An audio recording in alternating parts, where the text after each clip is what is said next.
When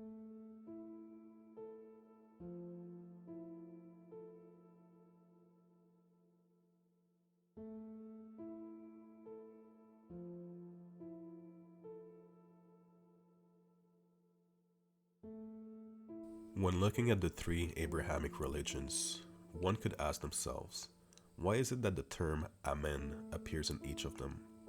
Or why is it so often uttered at the end of a prayer? The accepted statement or explanation is that the word Amen has its origins in a Semitic branch of the Afro-Asiatic languages.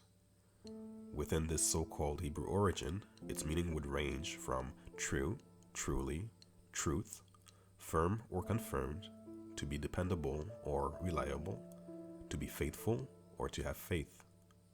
Today, the term Amen is presumed to be an affirmation which would translate to so mote it be or so be it.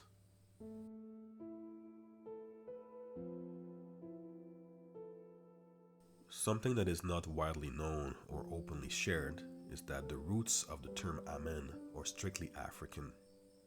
To put it simply, the early cults of major religions withdrew heavily from the African belief system, which in turn made their own and eventually sold to the masses. This systematic process completely disfigured the original African teachings, including the true nature and meaning of Amen. This topic, like others examining these religions, is normally a delicate subject, especially for religious people. The reasoning would be that they must continually attempt to defend their religious dogmas, only to reinforce their convictions. Regardless of what is being presented to them, these followers need to be strictly governed by belief and faith, meaning anything that deviates from their philosophy automatically becomes a problem. The motto is, believe, do not doubt, and of course, do not properly cross-examine. Know that once you seriously and properly start digging into this material, you will realize that the rabbit hole is much deeper than you could have imagined. And I want to make something clear. This video is not intended to ridicule or belittle people of faith. It is a video I put together to first and foremost educate and ultimately share truth, even if it may infuriate a few. You know, everyone is allowed to exercise their free will in the manner they see fit. This includes choosing to remain dismissive or blind to truthfulness. Today, on TKOR, we'll explore the significance and provenance of Amen.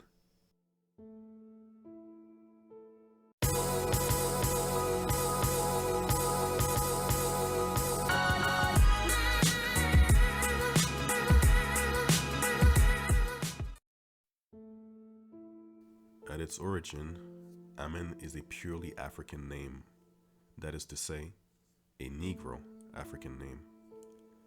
When translating the hieroglyphs of Amen, we find a host of different pronunciations, only because ancient Egyptians did not write vowels as part of their alphabet system.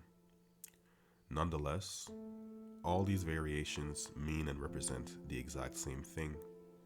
This includes, but is not limited to, Amen, Amon, Amun, Aman, Amin, Amin, Ama, Iman, Imana, and Iman.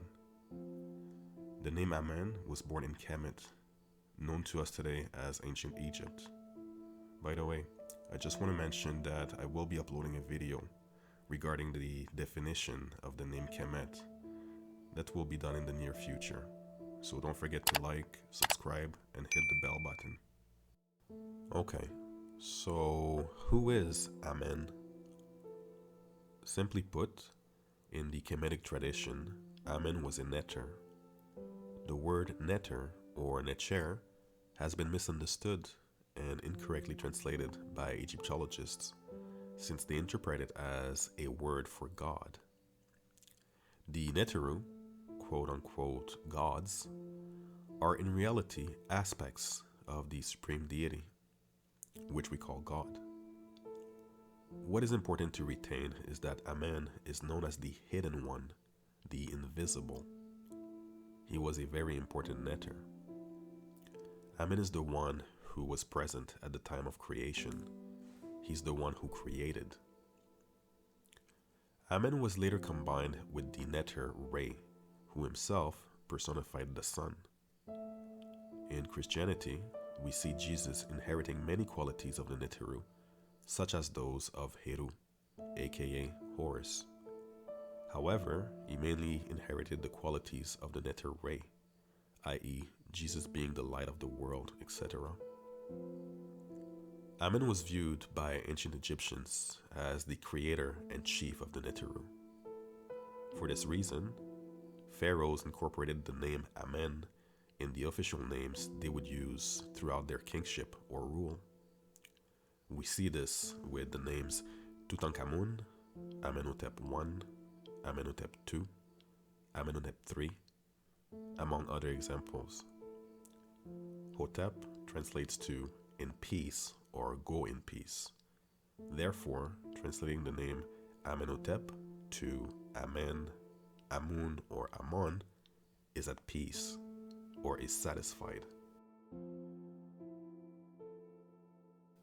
Originally, the authors of the new sacred books used Amen in the same way as our African ancestors did, and to an extent, the term is still being used in such manner today. That's even if the believers of such religions don't have a clue, and are still totally in the dark regarding the true provenance, meaning, and significance of Amen. When we say it, when Amen is uttered, this means that we are invoking him. Note that this completely goes against passages such as Exodus 23:13. I find it fascinating that people who do not know anything about hieroglyphs and who refuse to learn them will still keep arguing. Invoking Amen at the end of a prayer means that we are making him a witness to our request or requests, asking him to help us and grant us what is being asked. Today, religion succeeded in removing the mystical aspect of spirituality and instruct the masses that anything which is outside the boundaries of the accepted standards is nothing less than dangerous, occult, devil worship. Modern religion does not equate to spirituality, in my opinion, because it is a construct created to divide while arrogantly proclaiming that only a portion of humankind has the ultimate truth about God. And only with this manufactured truth can one soul be saved. Nonsense.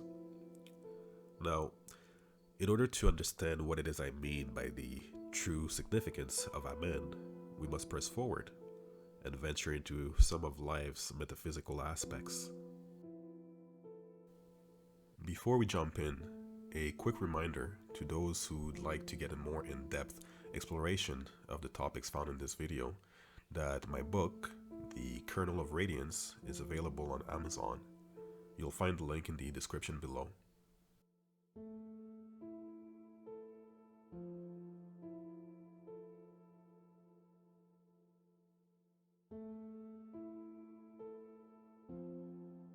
At the beginning of creation, Amen, aka Atum, self-engendered or self-created himself. He went on creating Shu, air, and Tefnut, moisture, in other words, water. Shu and Tefnut's offspring were named Geb, earth, and Nut, the sky, but more accurately, space. Please note that we're not referring to NASA's depiction of outer space here. We're not talking about a cold, dark void, a vacuum, or talking about nothingness. Instead, we are referring to presence and existence. We're talking about being. This is best understood when thinking along the terms of room or areas, spaces, or volume. It's the type of space which resides inside a matrix, which in turn allows something to be and to exist inside its frame of reference, all within sets of specific coordinates. Next, we have Re, who is a powerful physical manifestation of Amen. Re is our sun. He embodied illumination. In other words, he was an attribute of light on our plane of existence and associated with the fire element. If you ask yourself, well, in that case, what did Amen correspond to? You see, Amen corresponded to the ether, and contrary to popular belief, Plato and Aristotle did not come up with the concept of the ether. They only learned of it while studying in Egypt.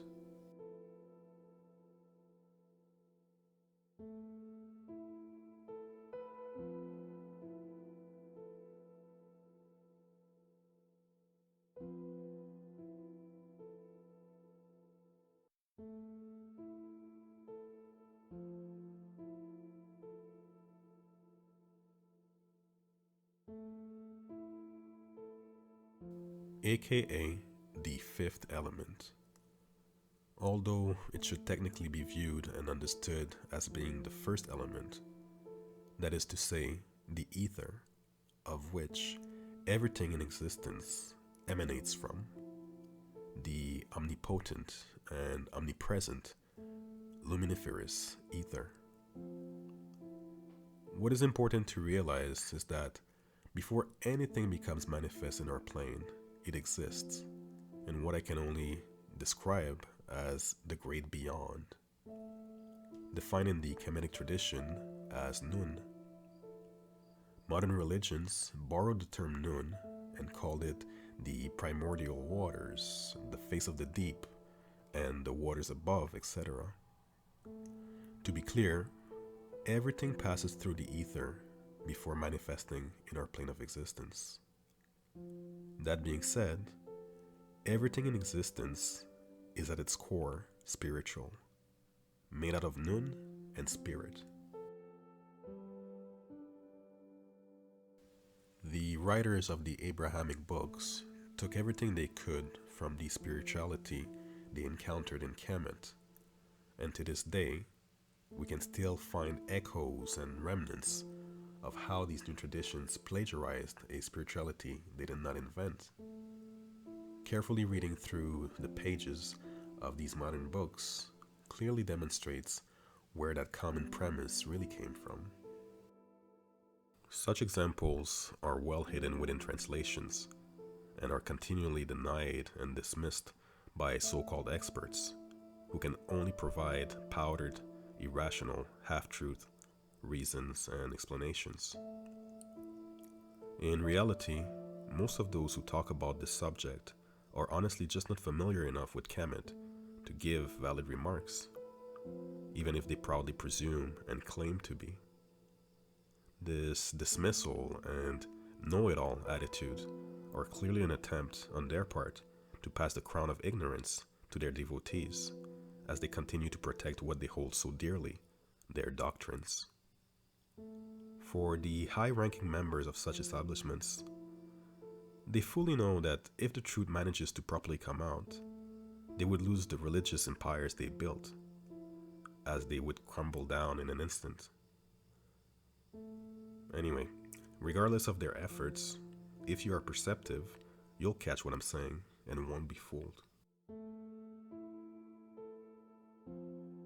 We can find passages such as Revelation 3:14, which clearly indicate that Amen is not just an affirmation, and by extension, they are confessing to us where he was really taken from.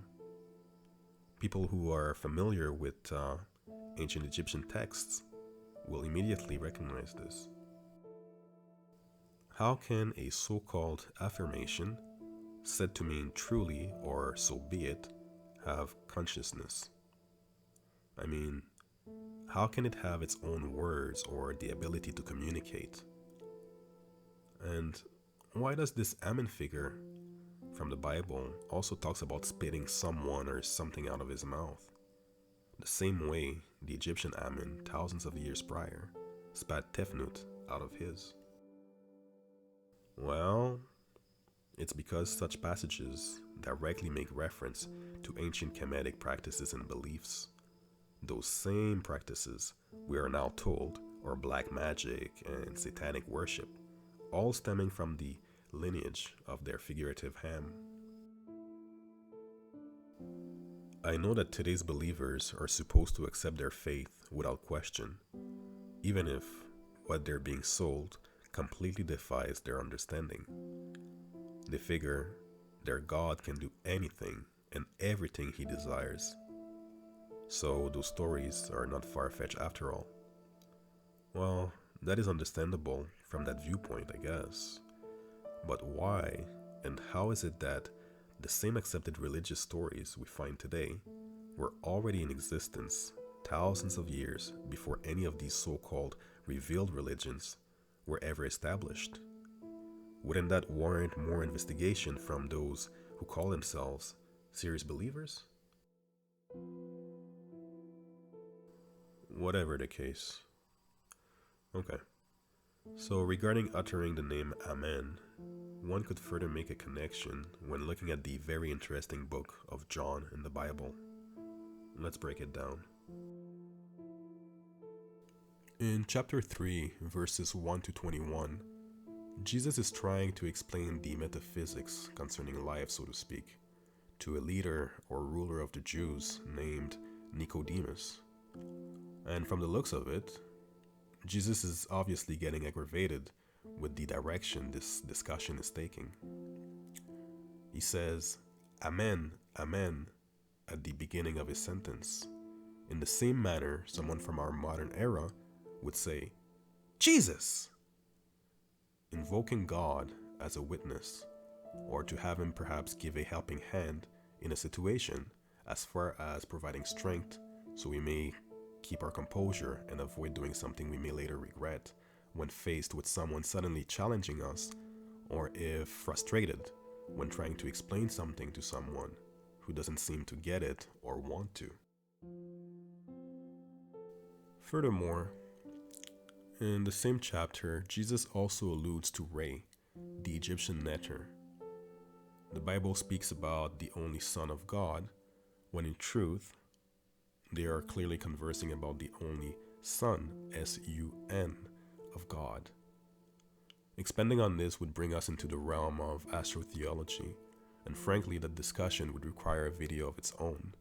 Nonetheless, anyone can understand that the earth has one unique Son, and that is God's only Son.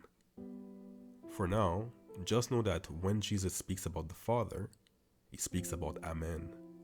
And when the Son of God is mentioned, it is referring to Re, Jesus being associated with Re in this instance. To continue, a lot of the passages in the Bible make more sense when we substitute the word Son, S-O-N, with Son, S-U-N, and when we substitute the Father with Amen. With these substitutions and the understanding of where Amen was taken from, it is possible to grasp what is really being implied. And yes, these substitutions will not magically work each and every single time, since these revealed religions originally started as cults, and they too wanted to keep their secrets hidden from the non-initiated.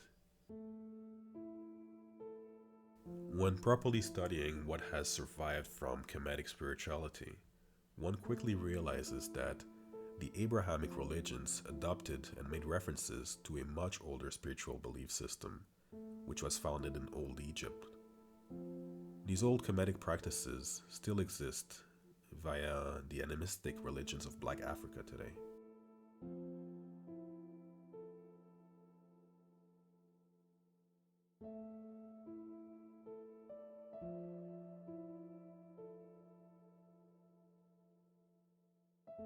Our African ancestors understood something about nature, and that something is what we view and define as dualism. Interestingly, although the construct of duality does not truly exist, we employ it because we tend to express ourselves, think, and process information via many different lenses of perception. In actuality, it is a unity, a single essence, which arranges and rearranges itself to create what we call life. For instance, we could call this unity a duality when two constituents seem to be opposites of one another. Or we could call it a trinity in the case of the mother, father, and child. So, although we may have a different perspective on the whole, know that the whole is still greater than the sum of its parts. What I'm saying is, this notion of duality can certainly be helpful, acting as a stepping stone, so to speak, by helping us break down the more complex observations of nature into a more manageable bite-sized format. Continuing with the definition of duality, it can further be understood as being attributes, meaning interactions, actions, and reactions forming within the ether, caused by a distortion of the field. When someone talks about light, about 99.9% of people only think of one of its attributes, which would be illumination. They do not think of light itself. Although light vibrates, when we think of sound, we associate it with frequency, which is true, yet if we investigate deeper, we'll find that it is categorically the different oscillations of light causing a disturbance within the field of the ether, which in turn creates sound. Everything that could be happening within the ether is in consequence an attribute of the ether, attributes which are infinite. In order to allow us to digest this information, we will keep it as light as possible and explain the following as viewed from the perspective of duality instead of strictly defining it as a unity. Priests of the Kemetic discipline soon realized that everywhere they looked, the concept of duality emerged. They saw male and female, man and woman, nighttime and daytime, the sun and the moon, hot and cold, dry and wet, or positivity and negativity, just like electrical charges in electromagnetism and dielectrics, electrons and protons, so forth and so on. And even if we may not possess all the proper vocabulary to express them, this would also be true of emotions. With that in mind, it was only logical for the people of Kemet to make sure that all representations of the Neteru followed the sacred teaching they had learned from nature. And for that reason, each Neter was paired. This means that they had a male Neter and a female Neter forming a couple. They represented an aspect of the Most High, and so did their offspring. The attributes of the Supreme Energy or being are the Neteru.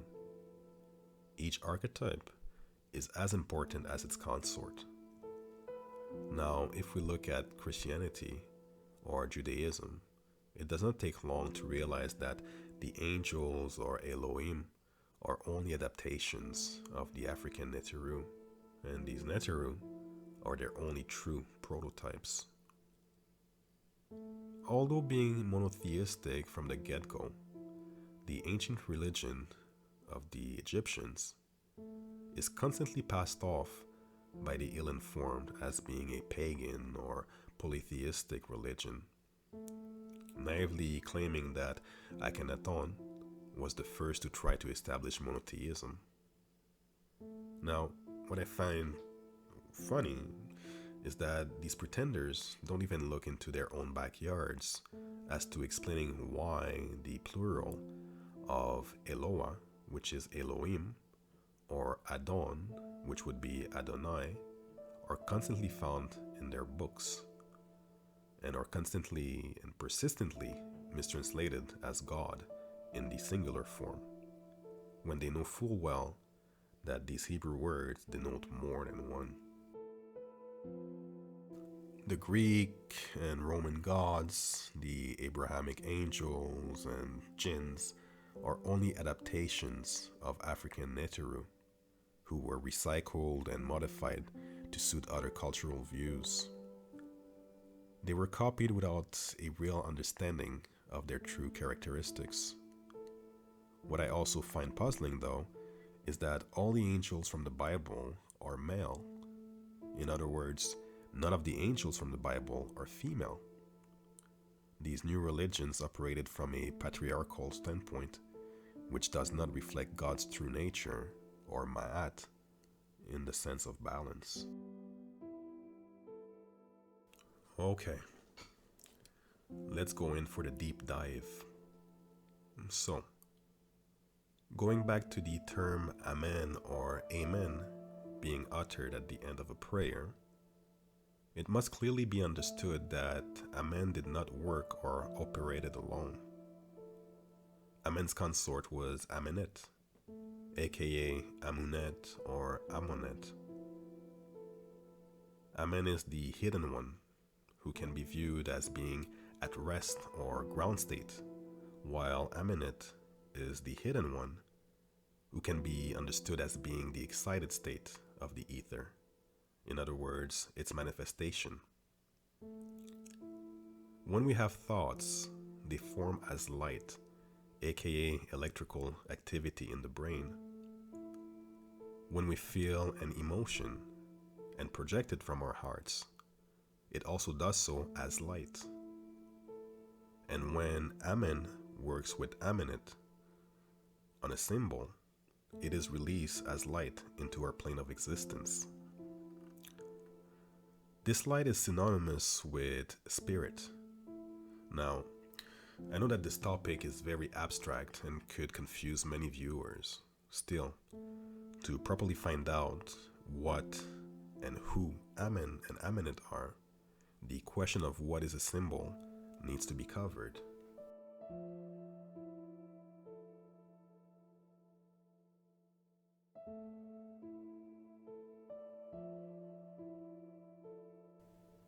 Although our senses are limited, it must be understood that we live in an ocean of ether. This ether underlines all the elements, including that of air. The ether can be looked at as being the medium of mediums. It is less gross than any of the other elements, and it is the building block of our reality.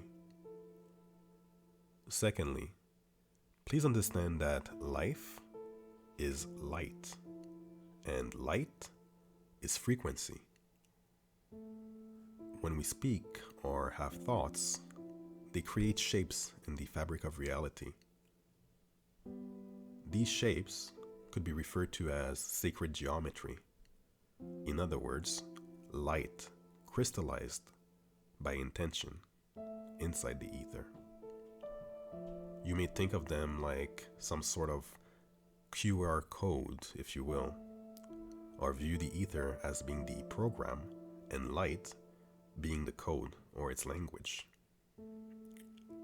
A symbol can be written or spoken words, thoughts, or actions. All symbols become geometrical patterns of light inside the field. Lastly, it would be wise to recognize that not all symbols, i.e., deeds, words, or thoughts, will end up forming or creating beautiful sacred geometry patterns of high frequency or illumination. Cymatics can help better visualize this, and so can Schlieren optics, as in photography or imaging. Let's have a quick look at what it is I mean.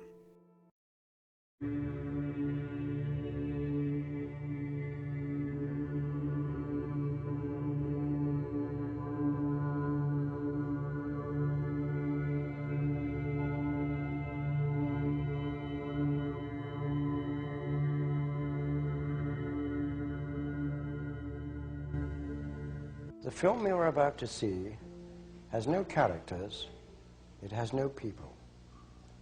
It is a film to describe to you and explain visually the effect of cymatic frequencies on texture, structure, water, oil.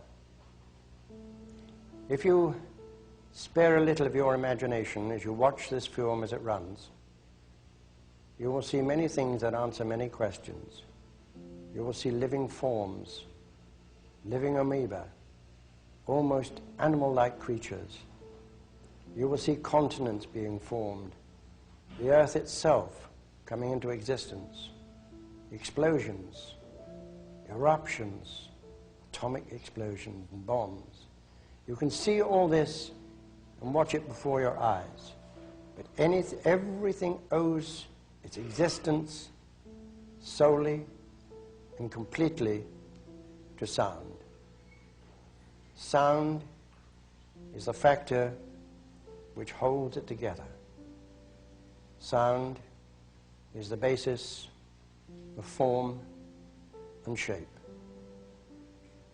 In the beginning was the Word, and the Word was God. We are told that this is how the worlds began and how creation took shape.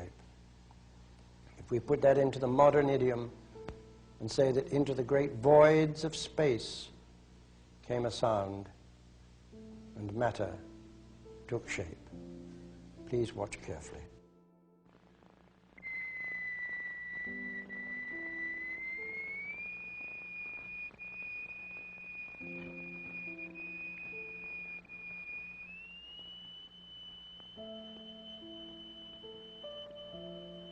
We can also use different shapes of plate. Here we have a triangular plate with a crystal attached to its underside and produce a sonorous figure. We change to a higher note and see a rather more complicated figure.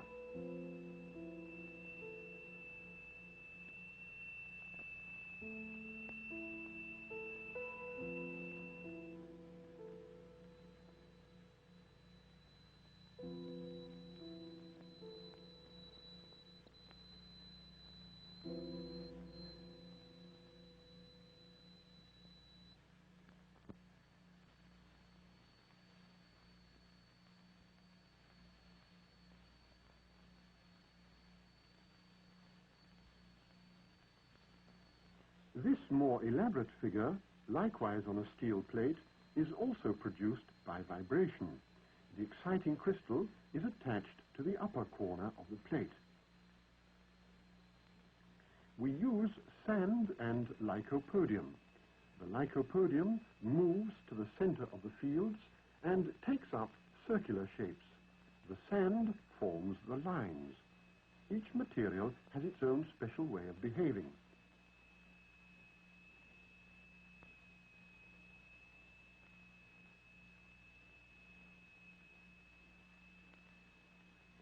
Lycopodium alone, a sonorous figure, transition to a mobile flowing phase,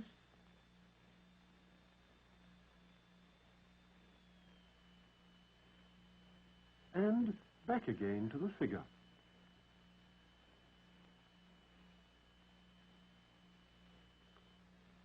The sonorous figures represent stationary waves. But now we can also observe moving waves. Here the sand is flowing in a current.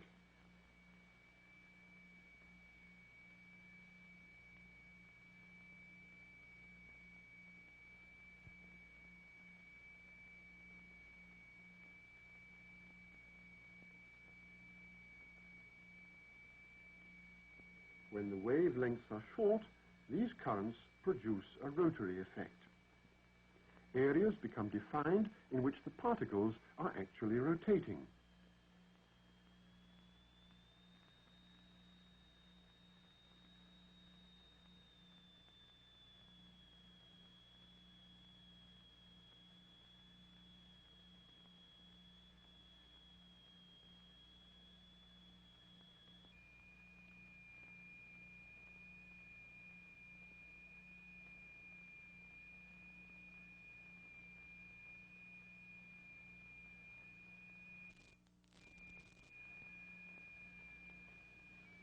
Now we produce two notes with frequencies which are so related as to cause a note seems to throb, and by using the method we have chosen, this phenomenon of beat or interference can be rendered visible.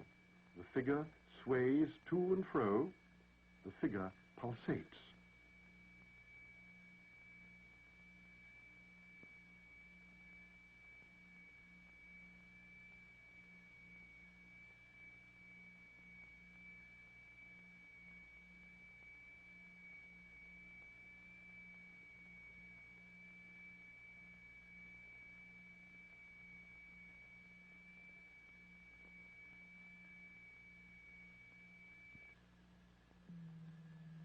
The picture has changed completely. Now we are exciting fluids. Under vibration, a layer of turpentine forms a regular lattice work.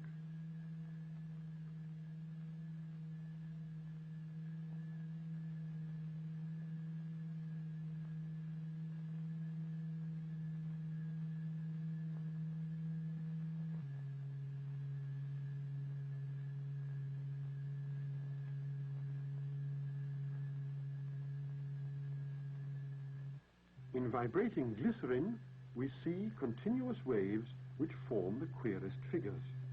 And yet, the extraordinary things we see here are simply and solely the effect of vibration.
To conclude, once a symbol was crafted with our energy, conveyed in the form or shape our prayer took, it would then be given, offered, or placed with Amen by invoking him, by saying his name.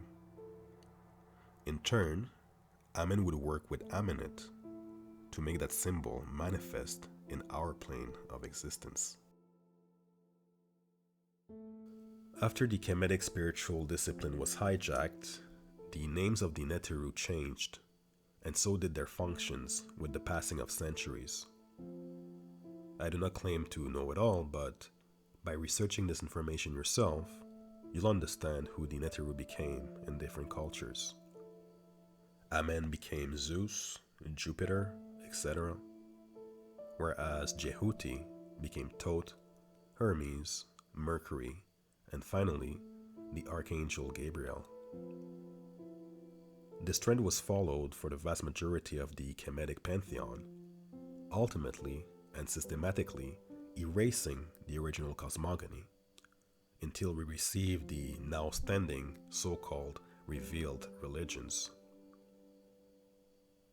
Regardless of what the ego may say, Amen is an African word, an ancient Kemetic concept, viewed as the creator god, the same god modern religions appropriated and repackaged within their cults by taking different story pieces of the Neteru and claiming rights to a made-up collage.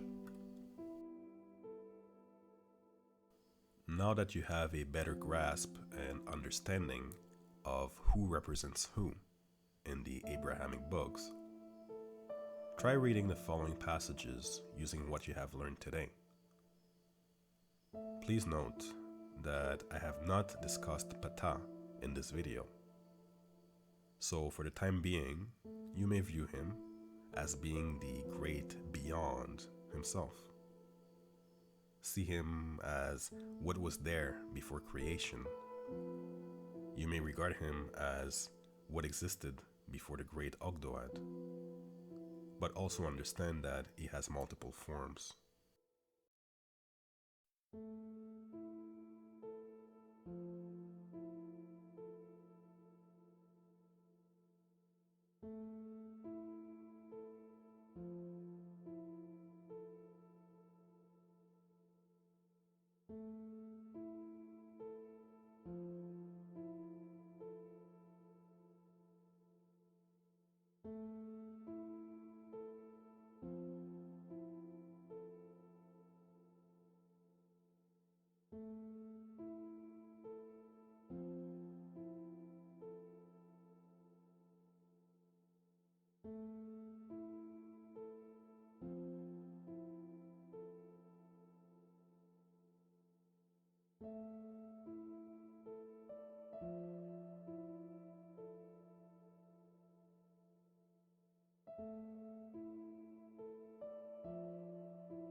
As with anything else that involves information in this day and age, when researching topics that do not align with the status quo, many will attempt to shut you down by all means, or purposely steer you on the wrong path, mostly due to pride. This could be knowingly or just because of their lack of a better judgment and knowledge.